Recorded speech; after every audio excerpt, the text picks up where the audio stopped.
If you're already exhausted and wondering how you're supposed to do more for your baby's development, this video is for you.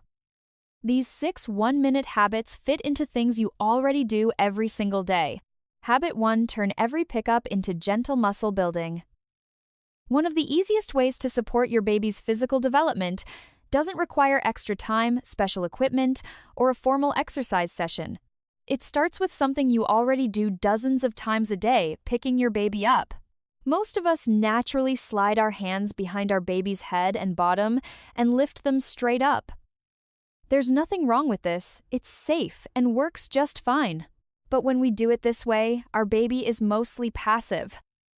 They don't need to engage their muscles, they're just along for the ride. With one small adjustment though, you can turn every pickup into a gentle opportunity for your baby to practice important motor skills. This method is often called the side scoop. Here's how it works. When your baby is lying on their back, place your hands on either side of their chest. Slowly roll them onto their side and pause for just a second. During that brief moment, something really important happens. Your baby naturally tries to lift and align their head with their body. Each time your baby activates this reflex, they are using their neck, back, and core muscles. These are the same muscle groups they rely on during tummy time, rolling, and eventually sitting and crawling. Research shows that babies build strength best through frequent, short opportunities to move actively rather than being positioned passively. After that short pause, you simply scoop your baby up and bring them to your chest as usual. The whole process takes no extra time, but now your baby has done a little bit of work themselves. This can be especially helpful for babies who find tummy time challenging. As their strength improves through these small daily movements, tummy time often becomes more comfortable and less frustrating. Over the course of a day, all those tiny moments really do add up, supporting your baby's motor development in a way that feels natural, gentle, and manageable for both of you.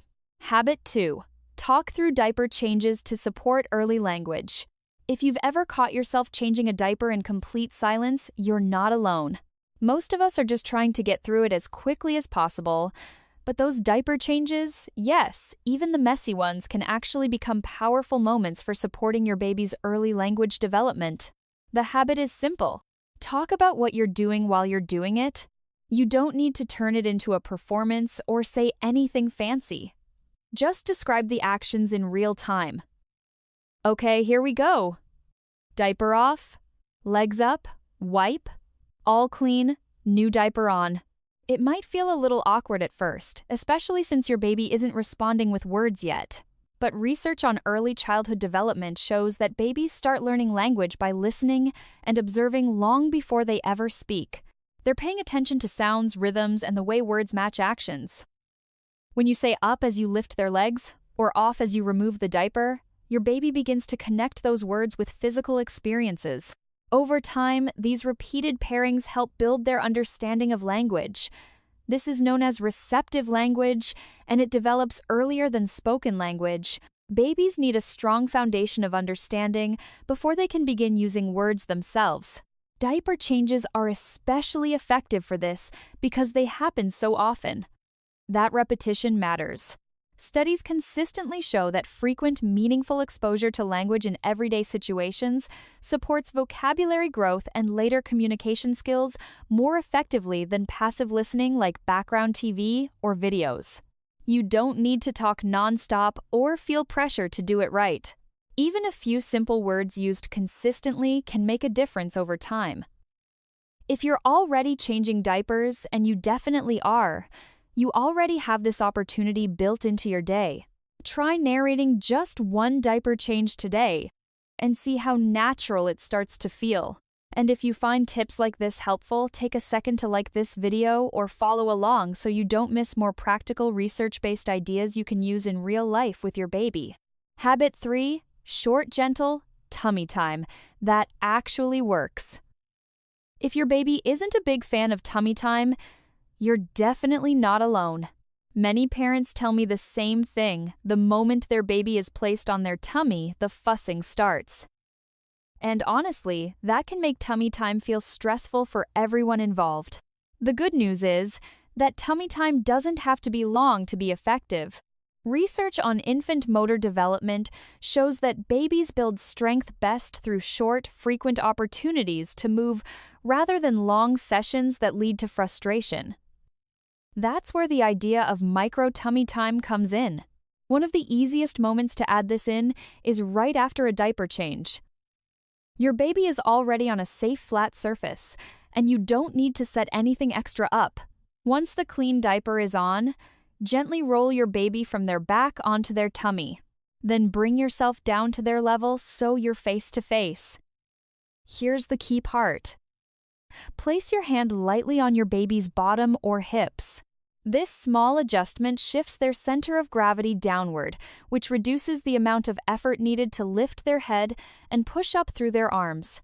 From a physical standpoint, this makes the movement more achievable for their developing muscles. Aim for about 60 seconds to start.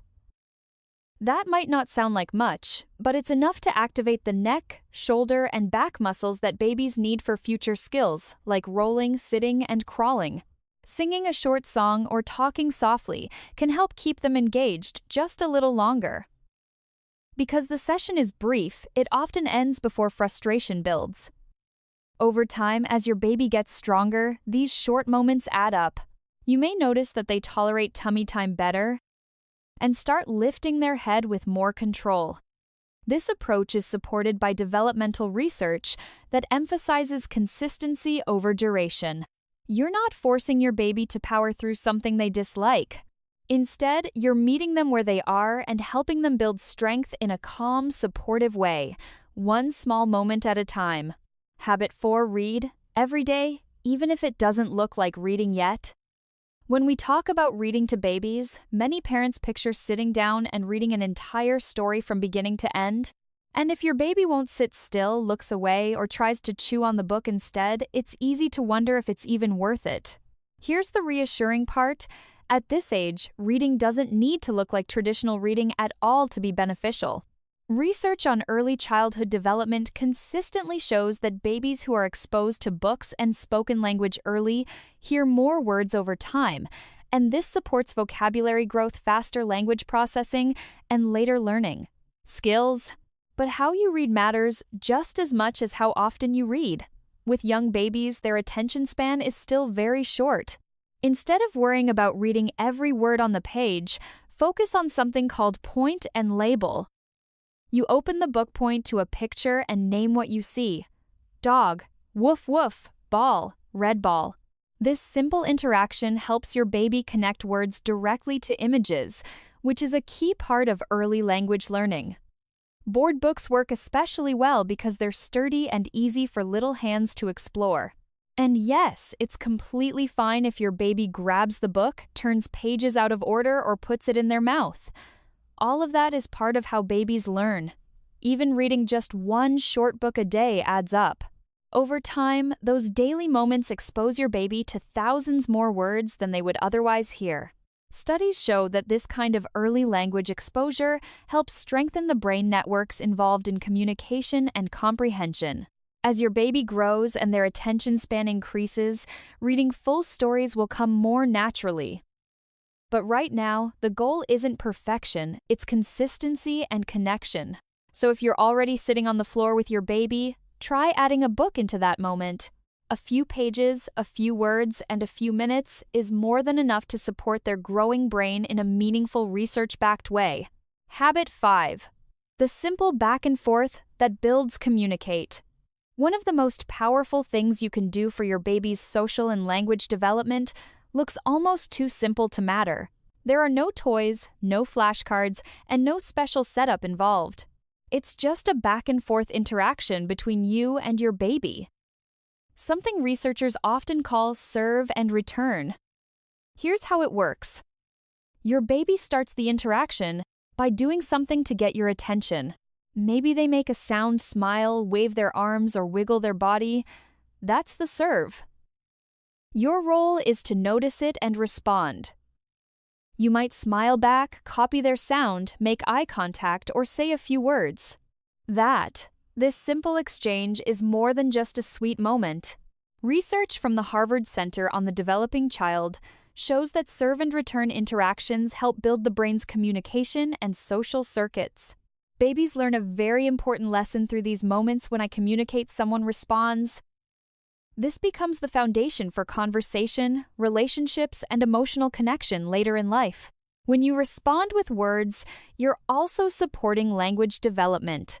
Your baby may not understand every word yet, but they're learning the rhythm of communication, listening, waiting, and taking turns. These are skills they'll use long before they ever say their first sentence. The key is following your baby's lead. You don't need to direct the interaction or keep it going forever. When your baby looks away or becomes quiet, that's their signal that they're done for now. And that's okay. These moments don't need to be long to be effective. A few seconds here and there throughout the day are enough, especially when they happen consistently. If you ever wonder whether what you're doing really matters, remember this. Every time you pause, notice your baby and respond, you're helping their brain wire itself for connection and communication. One small, meaningful moment at a time. 6. Turn off the background TV to make space for real learning.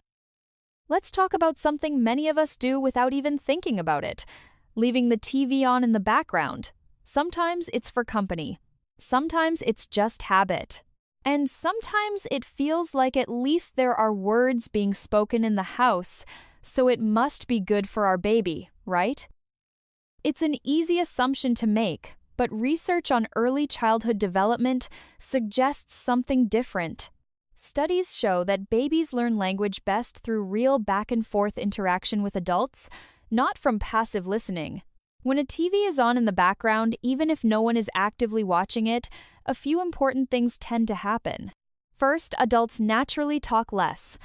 In quieter environments, caregivers speak significantly more words to their babies than when background TV is present.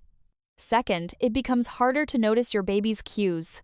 Those little coos, babbles, and attempts to get your attention can easily get lost in background noise. When that happens, opportunities for meaningful interaction, like responding to your baby's sounds, get missed. And finally, background TV can interrupt play. Babies need calm, focused time to explore, move, and problem solve. Flashing lights and constant noise can pull their attention away, making it harder for them to stay engaged in deep play, which supports both motor and cognitive development. The habit here is simple. If no one is actively watching the TV, turn it off. This isn't about never using screens or striving for a perfectly quiet home. It's about being intentional with the environment during the moments your baby is awake and exploring. By turning off background TV, you're creating space for more conversation, better focus, and richer play without adding anything extra to your day. And here's something powerful to think about: when you choose to make this small change, you're not just helping your own baby. If this idea resonates with you, sharing this video with another parent might help them too.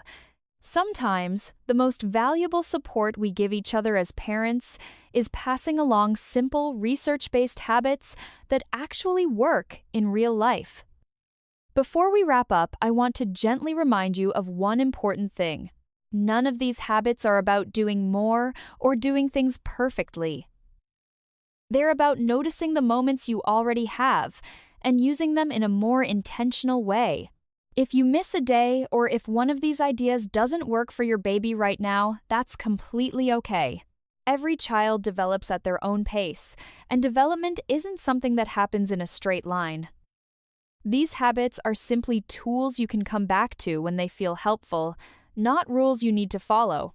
If you ever find yourself wondering when certain milestones usually appear, or whether your baby is on track, having reliable research-based information can be really reassuring. Understanding what's typical at different ages can help you feel more confident and less overwhelmed as a parent. At the end of the day, the most powerful thing your baby needs is not a perfect environment or endless activities. It's a responsive, present caregiver. Small moments of connection repeated day after day are what truly shape your baby's brain, body, and sense of security. If even one of these ideas felt useful, try starting with just that one. You don't need to do everything at once. Small, consistent steps really do add up over time.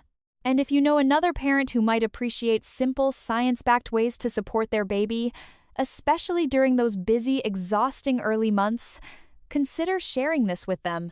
Sometimes, one thoughtful tip shared at the right moment can make a real difference. If you'd like to keep learning together, you're always welcome to like, follow, or subscribe so these ideas can keep finding you when you need them most.